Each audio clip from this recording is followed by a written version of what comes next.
சிந்து காயத்ரிய கூட்டிக்கிட்டு வராங்க சிரிச்சுக்கிட்டு. மாப்பிள்ளை வீட்டுக்காரங்க சொல்றாங்க, உங்க பொண்ணு காயத்ரிய எங்களுக்கு ரொம்ப பிடிச்சிருக்கு, என் பையனுக்கும் ரொம்ப பிடிச்சிருக்கு. உங்க பொண்ண கேட்டு சொன்னீங்கன்னா கல்யாணத்தை நிச்சயம் பண்ணிடலாம். காயத்ரி சொல்றாங்க செய்கை மூலியமா, எனக்கு மாப்பிள்ளைய ரொம்ப பிடிச்சிருக்கு. சிவாவோட அம்மா கேக்குறாங்க, மாப்பிள்ளை என்ன செய்யறாரு? அதுக்கு மாப்பிள்ளையோட அப்பா சொல்றாங்க, என் பையன் தமிழ் ஆசிரியரா வேலை பார்க்கறாரு. சிவாவோட அம்மா கேக்குறாங்க, எவ்வளவு சம்பளம் இருக்கும்? மாப்பிள்ளையோட அப்பா சொல்றாங்க, எல்லாம் பிடிச்சது போக 20,000 ரூபாய் கையில நிக்கும். சிவாவோட அம்மா கேக்குறாங்க, இந்த காலத்துல 20,000 ரூபாய் கையில வச்சுக்கிட்டு எப்படிங்க வாழ்றது? ஆறுமுகத்தோட அம்மா சொல்றாங்க, மாப்பிள்ளை வசதியா இல்லாட்டி என்ன, நம்ம மாப்பிள்ளைக்கு ஒரு வீடை கட்டி கொடுத்துடலாம்.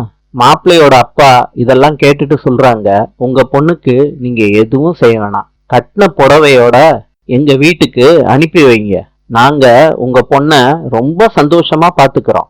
ஆறுமுகத்தோட அம்மா சொல்றாங்க, மாப்பிள்ளைக்கும் காயத்ரிய ரொம்ப பிடிச்சிருக்கு, மாப்பிள்ளைக்கு தேவையானத நம்ம செஞ்சு கொடுத்துட்டா நம்ம பொண்ணு அந்த வீட்டுல சந்தோஷமா வாழ்வா.